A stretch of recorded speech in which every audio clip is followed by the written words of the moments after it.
Thank you, Squarespace, for sponsoring this video. From websites and online stores to marketing tools and analytics, Squarespace is the all-in-one platform to build a beautiful online presence and run your business. saradietschy.com has been Squarespace for a minute now, and it looks beautiful.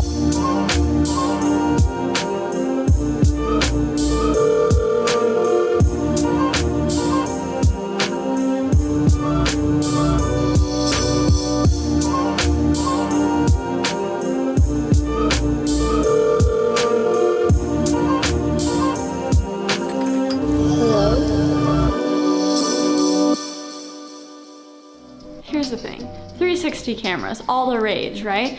I forget, my highest viewed video is jumping out of an airplane in 360 with the Samsung 360 camera.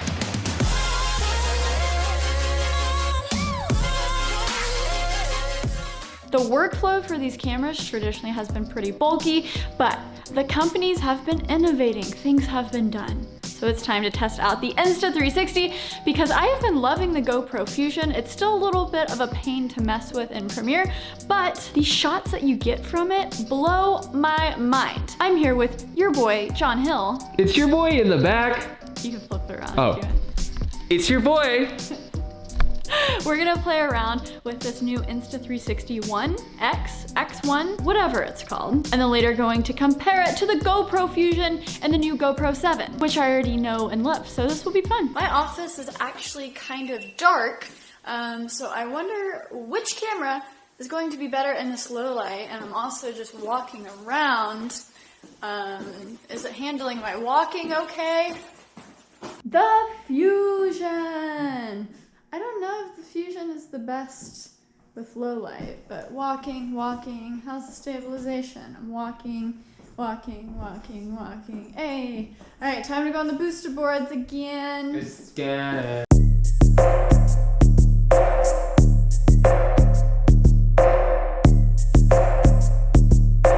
So we're gonna put it into the time-lapse mode.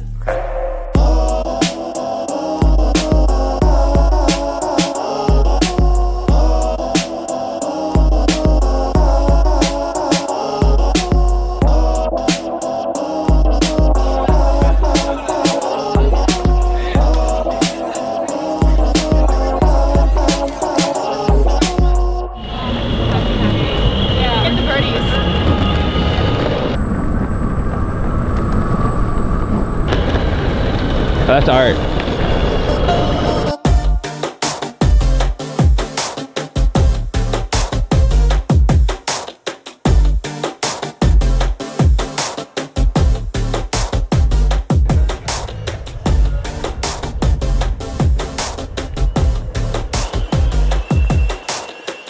With the Insta360 being more of a mobile-first 360 camera in comparison to the Fusion, I wanted to see if I could get the same results as my Fusion when editing in Adobe Premiere. And as you can see, yes, I actually did. I just used GoPro's VR reframe plugins on the Insta360 footage, and it actually worked perfectly.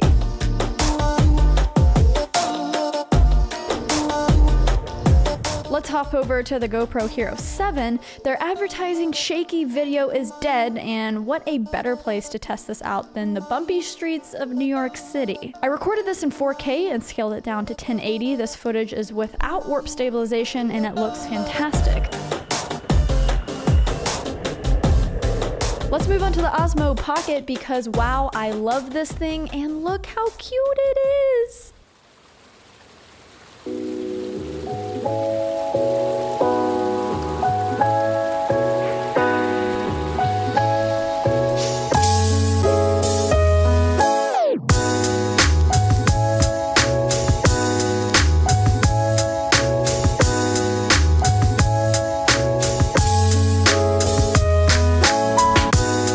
Before I share my thoughts and show you more footage from these 4 fantastic cameras, a quick word from our wonderful sponsor, Squarespace.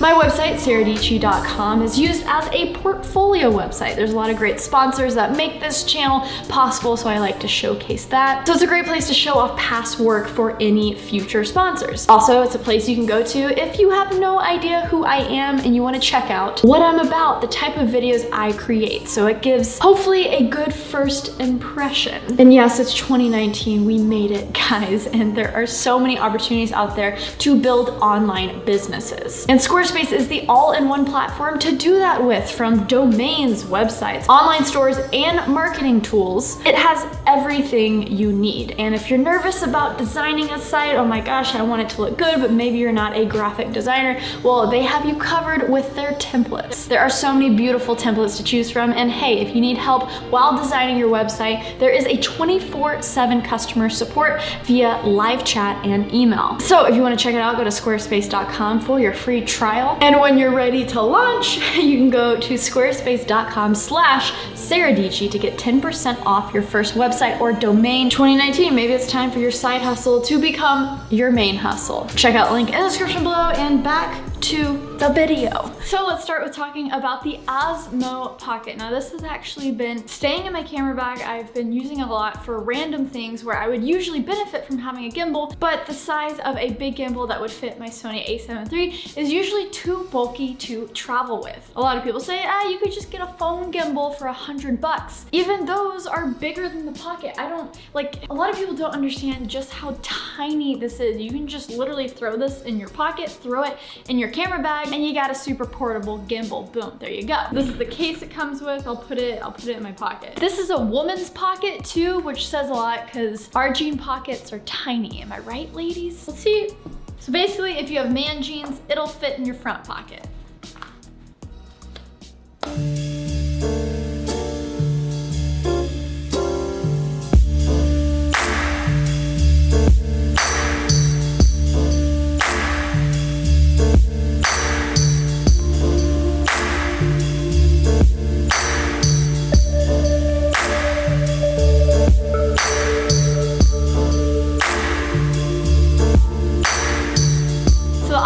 Makes much more sense after the update that just released literally yesterday. You can now shoot in pro mode without your phone. So just with the little Osmo, you can change the shutter speed, the ISO, and you can also shoot in that Cine-like mode. I think it's called D-Cine. All the Osmo footage that I've put in this video was recorded with the phone attached, so I was able to shoot in that more cinematic mode, and I thought the footage turned out so good. It's very cinematic looking. Going back to not having to attach your phone, now you can also view on the tiny little view screen on the Osmo in a 16:9 ratio instead of it just showing what's in the middle. This update makes the Osmo almost perfect when shooting without your phone, but you can't change frame rates. You gotta plug in the phone, make sure it's on the 24 frames per second or 60 frames per second, whatever you want, and then detach it and use the Osmo. So please, DJI, add the frame rates. Now that you can use the Osmo detached from your phone and use it to almost its fullest potential at 349, I would recommend this. It's a super fun camera,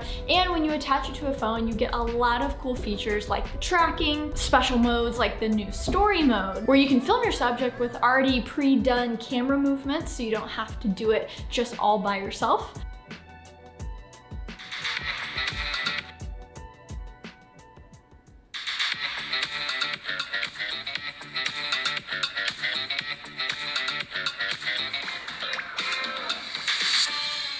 And again with this, it's the size. It's the fact that you will always have a gimbal on you if you just put it in your pocket or your camera bag. The GoPro Hero 7 at $399 was a great upgrade from the Hero 5 for me. The extra time-lapse functions and the 240 frames per second recording at 1080 were great additions. This GoPro is all about the steady shooting, and I was not disappointed. And the fact that the stabilization applies to 4K now is amazing. I have absolutely no complaints other than that I don't do a lot of action stuff or water stuff anymore. So even though I bought the new GoPro, I have rarely used it. If you're someone who has to have an extra camera attached to them a lot, or you go underwater, sure, upgrade the GoPro. But if you're a normal like me, upgrading your GoPro every year actually just isn't necessary. Okay, these last two cameras, the Insta360 and the GoPro Fusion, these 360 cameras, are the reason why this video is probably gonna have a part 2. But I'll try to get to the point in this video. Let me know if you have any questions down below. The Fusion workflow has always been very clunky and slow. When stitching and exporting the footage from their studio desktop app, it has always taken a very, very long time. However, editing the Insta360 footage on your desktop would be impossible without the Fusion Premiere plugins. The fact that Insta360 doesn't have its own Premiere plugins actually is crazy to me, but for now, I'll leave a link in the description below for the updated GoPro Fusion Premiere plugins. You need these in order for them to work in the new Premiere 2019. Using the GoPro VR Reframe plugin to edit Insta360 footage is something that I haven't seen anyone doing on YouTube. There's no tutorials on it, so let me know if you want a detailed workflow video on that. Why is no one talking about that? I don't know. Stitching together the Insta360 footage in their desktop app actually took a shorter amount of time than the Fusion footage, and straight out of the camera, the Insta360 actually looked really great. It was much flatter than the Fusion, and so that makes it easier to color grade. Now you say, Sarah, well, the Fusion has the Protune. Yes, you can turn on Protune to make it that flat image similar to the GoPro. However, the Insta360 just released an update where you can shoot HDR and shoot at 24 frames per second. Also, the Fusion just released an update where you can shoot up to 5.6K at 24 frames per second. Previously, you could only shoot at 30 frames per second with these cameras, but hey, the companies are releasing updates left and right. Now I have to mention the mobile app when talking about the Insta360. They make sharing 360 content on socials like Twitter and Instagram a breeze. The mobile app for the Fusion just is not, it's clunky. When I talked to the Insta360 team, they definitely emphasize the mobile app over the desktop editing. So that's why it was important for me to make sure desktop editing works with the Insta360, because that would probably be the biggest application I use it for. So with the Insta360 being $399 and the GoPro Fusion being $599, I would 100% recommending the Insta over the Fusion. $200 cheaper, you can pretty much do everything you need, and it's a better workflow. You only have to have one SD card, and it's just smaller. Insta360 killed it with this. I will say, if you're surfing a lot, if you are a water sports person, the Fusion is waterproof without a case. So if you're a water person, yeah, go with the Fusion. Wow, this was a lot. When you are covering 4 different cameras, it's hard to touch on everything that you really want to talk about. That's why I think we need a part 2. But all these cameras are in similar price ranges, and I found myself when I'm traveling, oh, which one do I want to bring? And I've ended up taking the Osmo Pocket and the Insta360 almost everywhere. If you're going for versatility and you're more into action sports and water stuff, I would have to say the Insta360 and the GoPro Hero 7 would be great and would cover everything that you need for a cheaper price point. Anyways, guys, let me know if you like this video. Hit that subscribe button down below for new videos every single week. Make sure to check out my Squarespace link, and until next time, stay peachy. Okay, bye.